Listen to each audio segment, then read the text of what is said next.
Once upon a midnight dreary, while I pondered weak and weary over many quaint and curious volume of forgotten lore, while I nodded, nearly napping, suddenly there came a tapping, as of someone gently rapping at my chamber door. "'Tis some visitor," I muttered, tapping at my chamber door. "Only this and nothing more." Ah, distinctly I remember. It was in the bleak December, and each separate dying ember wrought its ghost upon the floor. Eagerly I wished the morrow, vainly I had sought to borrow for my book surcease of sorrow, sorrow for lost Leonore, for the rare and radiant maiden whom the angels name Leonore, nameless here forevermore. And the silken, sad, uncertain rustling of each purple curtain thrilled me, filled me with fantastic terrors never felt before, so that now, to still the beating of my heart, I stood repeating, "'Tis some visitor entreating entrance at my chamber door, some late visitor entreating entrance at my chamber door. This it is and nothing more." Presently my soul grew stronger, hesitating then no longer. "Sir," said I, "madam, truly, your forgiveness I implore, but the fact is I was napping, and so gently you came rapping, and so faintly you came tapping at my chamber door, that I scarce was sure I heard you. Here I opened wide the door, darkness there, and nothing more. Deep into that darkness peering, long I stood there, wandering, fearing, doubting, dreaming dreams no mortals ever dared to dream before." But the silence was unbroken, and the stillness gave no token, and the only word there spoken was the whispered word, "Leonore." This I whispered, and an echo murmured back the word, "Leonore." Merely this said, nothing more. Back into the chamber turning, oh, my soul within me burning. Soon again I heard a tapping, something louder than before. "Surely," said I, "surely that is something at my window lattice. Let me see then what thereat is, and this mystery explore. Let my heart be still a moment, and this mystery explore. 'Tis the wind and nothing more." Open here I flung the shutter, when, with many a flirt and flutter, in there stepped a stately raven of the saintly days of yore. Not the least obeisance made he, not a minute stopped or stayed he, but with mien of lord or lady perched above my chamber door. Perched upon a bust of palace, just above my chamber door. Perched and sat and nothing more. Then his ebony bird beguiling my sad fancy, and smiled by the grave and stern decorum of the countenance at war. "Though thy crest be shorn shaven, thou," I said, "art sure no craven, ghastly grim and ancient raven, wandering from the nightly shore. Tell me, what thy lordly name is on night's Plutonian shore?" Quoth the raven, "Nevermore."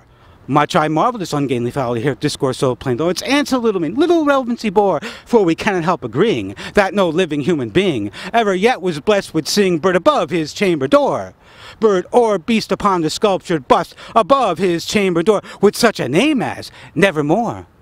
But the raven, sitting lonely in that placid bust, spoke only that one word, as if his soul in that one word he did outpour. Nothing farther than he uttered, not a feather than he fluttered, till I scarcely more than muttered, "Other friends have flown before. On the morrow he will leave me as my hopes have flown before." Then the bird said, "Nevermore." Startled at the stillness broken by a reply so aptly spoken, doubtless said I, "What it utters is its only stock in store, caught from some unhappy master whom merciful disaster followed fast and followed faster, till his songs one burden bore. To the dirges of his hope that melancholy burden bore, of nevermore." But the raven still beguiling all my sad soul into smiling, straight I wheeled the cushioned seat in front of bird and bust and door.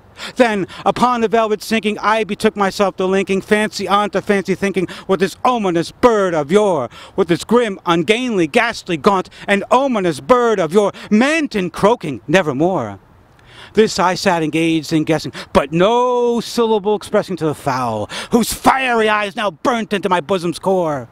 This and more I sat divining, with my head at ease reclining, on the cushion's velvet line of the lamp-like Lord or, but whose velvet lining with the lamp-like Lord she shall press on nevermore. Then methought the air grew denser, perfume from an unseen censer, swung by seraphim, whose footfalls tinkled on the tufted floor. "Wretch," I cried, "thy God hath lent thee, by these angels he hath sent thee, respite nepenthe from thy memories of Leonore. Quaff, oh quaff is kind, nepenthe, and forget this lost Leonore." Quoth the raven, "Nevermore." "Prophet," said I, "thing of evil, prophet still, if bird evil." Whether tempest sent, or whether tempest tossed thee here ashore, desolate yet undaunted, on this desert land enchanted, on this home by horror haunted. Tell me truly, I implore, is there balm in Gilead? Tell me, I implore. Quoth the raven, nevermore. Prophet said I, thing of evil, prophet still, if bird evil, by the heaven that bends above us, by the God we both adore, tell the soul with sorrow laden, if within a distant Aden it shall clasp a sainted maiden whom the angels name Leonore. Clasp a rare and radiant maiden whom the angels name Leonore. Quoth the raven, nevermore. Be that word our sign, our parting, but our fiend! I shrieked, upstarting, get thee back into the tempest and the night's Plutonian shore. Leave no black plume as a token that lie thy soul hath spoken. Leave my loneliness unbroken. Quit the rest above my door. Take thy beak from out my heart and take thy form from out my door. Quoth the raven, nevermore. And the raven, never flitting, still is sitting on the pallid busted palace just above my chamber door. And his eyes of all the seeming of a demon's that is dreaming, and the lamplight over him streaming throws his shadow on the floor. And my soul from out that shadow that lies floating on the floor shall be lifted nevermore!